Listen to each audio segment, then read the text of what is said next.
कहानी की शुरुआत में हम हंटर नाम के एक लड़के को देखते हैं जो एक सुनसान और बेहद खतरनाक इलाके में बिल्कुल अकेला होता है। लेकिन अचानक दूर से एक दहशतनाक आवाज गूंजती है। यह आवाज सुनते ही हंटर पूरी ताकत के साथ पहाड़ की चोटी की तरफ भागने लगता है।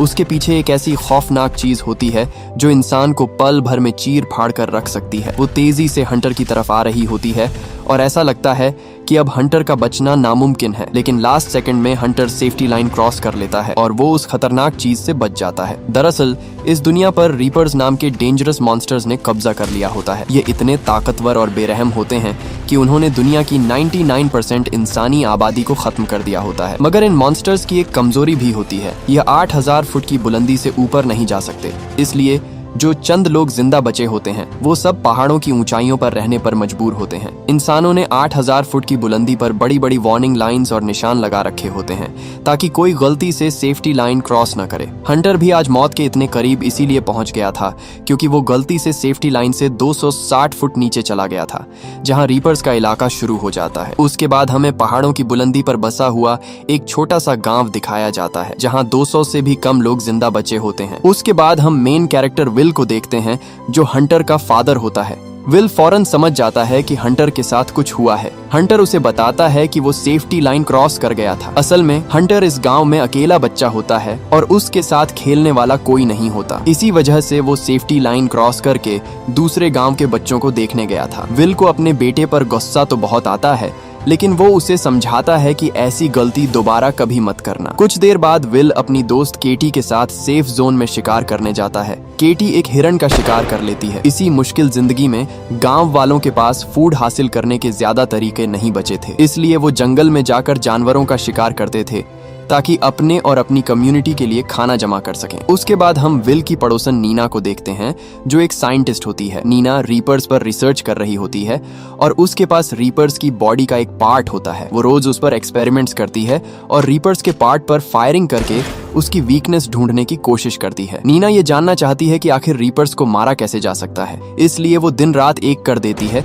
लेकिन वो कुछ भी समझ नहीं पा रही होती। उसके बाद सीन विल की तरफ शिफ्ट होता है जो अकेला ही हंटर की परवरिश कर रहा है क्योंकि विल की वाइफ को रीपर्स ने मार दिया था। लेकिन हंटर को सांस की खतरनाक बीमारी होती है। एक दिन विल उसकी ऑक्सीजन ट्यूब चेंज करता है, लेकिन यह आखिरी ऑक्सीजन ट्यूब होती है। ये बात उसे बुरी तरह परेशान कर देती है क्योंकि अब उसे ऑक्सीजन ट्यूब लाने के लिए सेफ्टी लाइन क्रॉस करके सिटी जाना होगा। अगले दिन वो हंटर को फार्मिंग और हंटिंग सिखाता है कि अगर उसे रीपर्स मार भी दें तो वो अकेला ही अपना ख्याल रख सके। घर जाने के बाद हंटर विल से रेडियो चलाने की रिक्वेस्ट करता है, लेकिन विल मना कर देता है क्योंकि उनके पास इलेक्ट्रिसिटी बहुत लिमिटेड होती है और वो सिर्फ थोड़ी सी सोलर एनर्जी पर गुजारा कर रहे होते हैं। रात को अचानक हंटर की तबीयत बहुत ज्यादा खराब हो जाती है और उसे फौरन ऑक्सीजन की जरूरत पड़ती है। ऑक्सीजन ट्यूब न होने की वजह से विल उसे एक स्पेशल इंजेक्शन देता है जो उसकी कंडीशन को सिर्फ 5 दिन तक स्टेबल रख सकता है। इसी लम्हे विल समझ जाता है कि अगर उसने जल्दी कुछ न किया तो वो अपने बेटे को खो सकता है। इसीलिए वो करीबी शहर में जाने का फैसला कर लेता है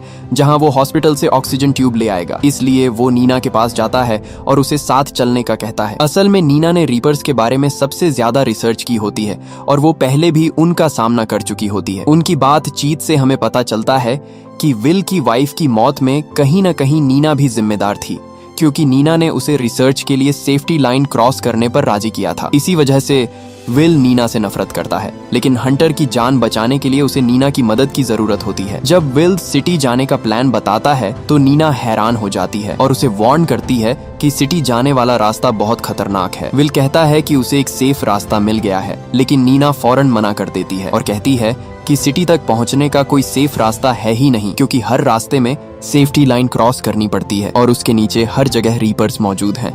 लेकिन विल मजबूर होता है। वो उसे बताता है कि हंटर के पास ऑक्सीजन ट्यूब्स खत्म हो चुकी हैं और अगर वो जल्द से जल्द नई ट्यूब्स न लाया तो उसका बेटा जिंदा नहीं बच सकेगा। नीना फिर भी साथ जाने से इनकार कर देती है और कहती है कि वो अपनी जान खतरे में नहीं डाल सकती। विल उसकी हर बात से अग्री करता है मगर उसके पास कोई और ऑप्शन नहीं होता। तब विल उसे ऑफर देता है और कहता है तुम यहाँ पर दिन रात एक करके भी रीपर्स के बारे में कुछ नहीं जान सकती क्योंकि तुम्हारे पास लैब नहीं है। तुम सिटी में अपनी लैब में जाकर जितना टाइम लेना चाहो ले सकती हो और एक्सपेरिमेंट्स कर सकती हो। यह आइडिया नीना को बहुत ज्यादा पसंद आता है और वो साथ चलने के लिए मान जाती है। अगले दिन जाने से पहले विल अपनी एक पड़ोसन से रिक्वेस्ट करता है कि वो हंटर का ख्याल रखे। विल अपने बेटे हंटर को अलविदा कहता है और उससे प्रॉमिस करता है कि वो जरूर वापस आएगा। उसके बाद वो अपने दोस्त टिम के पास जाता है और उससे कुछ वेपन्स और स्पेशल एमोस लेता है। यह एमो रीपर्स को मार तो नहीं सकती थी, लेकिन उनकी मूवमेंट को स्लो कर सकती है। इसी दौरान केटी को भी पता चल जाता है कि विल और नीना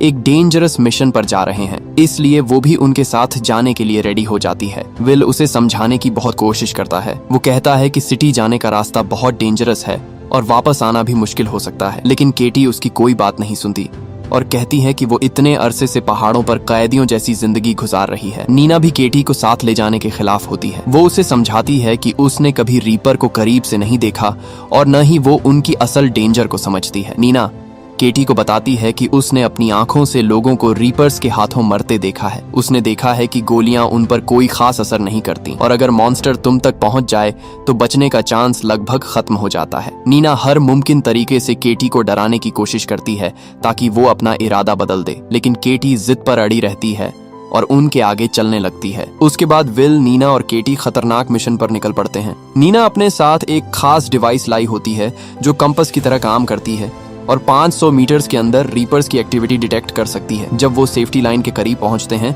तो नीना डिवाइस एक्टिवेट करती है। डिवाइस बताती है कि फिलहाल आसपास कोई रीपर मौजूद नहीं है, इसलिए वो आराम से आगे बढ़ने लगते हैं। रास्ते में उन्हें आर्मी की कुछ पुरानी गाड़ियां मिलती हैं जो कम्प्लीटली तबाह होती हैं। विल गाड़ियों की तलाशी लेता है, शायद कोई एमो या यूजफुल इक्विपमेंट मिल जाए। विल को वहां से ग्रेनेड लॉन्चर मिलता है और वो केटी को दे देता है क्योंकि वो उसे चलाना जानती थी, और उन्हें कुछ ग्रेनेड्स भी मिलते हैं। दूसरी तरफ नीना हर जगह रीपर के फुटप्रिंट्स और निशान ढूंढने में बिजी होती है और उसे रीपर का एक पार्ट मिलता है और वो उसे उठा लेती है, इस उम्मीद पर कि शायद इससे रीपर्स को मारने का तरीका ढूंढ सके। जब वो जाने लगते हैं तो नीना और केटी एक दूसरे पर टूट पड़ती है क्योंकि वो दोनों एक दूसरे को बिल्कुल पसंद नहीं करती, लेकिन नीना इस बात को ज्यादा इंपॉर्टेंस नहीं देती और बिना कुछ कहे आगे बढ़ने लगती है। कुछ देर बाद उन्हें आसपास से अजीब आवाजें सुनाई देती हैं। पहले वो समझते हैं कि शायद रीपर्स करीब हैं, लेकिन बाद में पता चलता है कि वो सिर्फ घोड़ों की आवाजें हैं। यह देखकर सब हैरान हो जाते हैं कि इतनी खतरनाक दुनिया में यह जानवर अब तक जिंदा कैसे हैं। फिर भी वो अपनी जर्नी कंटिन्यू रखते हैं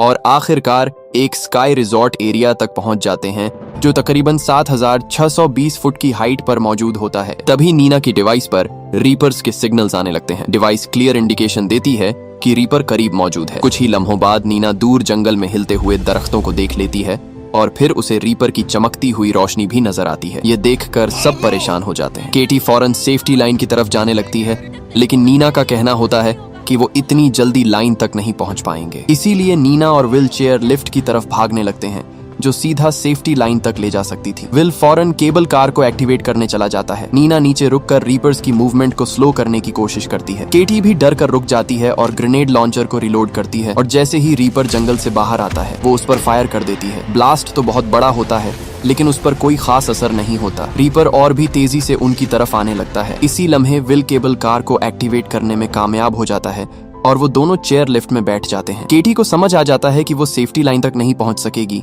इसलिए वो केबल टावर पर चढ़ जाती है। दूसरी तरफ विल रीपर पर फायर करके उसकी मूवमेंट को स्लो करने की कोशिश करता है जिससे केटी को टाइम मिल जाता है और जैसे ही चेयर लिफ्ट करीब आती है वो सीधा उस पर जंप लगा देती है। आखिरी लम्हे विल उसका हाथ पकड़कर उसे गिरने से बचा लेता है। इस दौरान रीपर चेयर लिफ्ट के करीब पहुंचकर उसे झटका देने लगता है। वो केबल्स को इतनी ताकत के साथ झटका देता है कि पूरा सिस्टम हिलने लगता है। तीनों किसी तरह 8000 फुट की हाइट क्रॉस कर लेते हैं, लेकिन अचानक केबल टूट जाती है और वो फिर सेफ्टी लाइन के पीछे गिर जाते हैं। अब उनके पास सिर्फ चंद सेकंड्स होते हैं। रीपर तेजी से उनकी तरफ आ रहा होता है। वो पूरी ताकत से भागते हैं और आखिरी लम्हे में दोबारा सेफ्टी लाइन क्रॉस कर लेते हैं। रीपर वो लाइन क्रॉस नहीं कर पाता और मजबूरन वहां से चला जाता है। बच जाने के बाद वो लोग 8200 फुट की हाइट पर मौजूद एक पुराने घर में रुकने का फैसला करते हैं।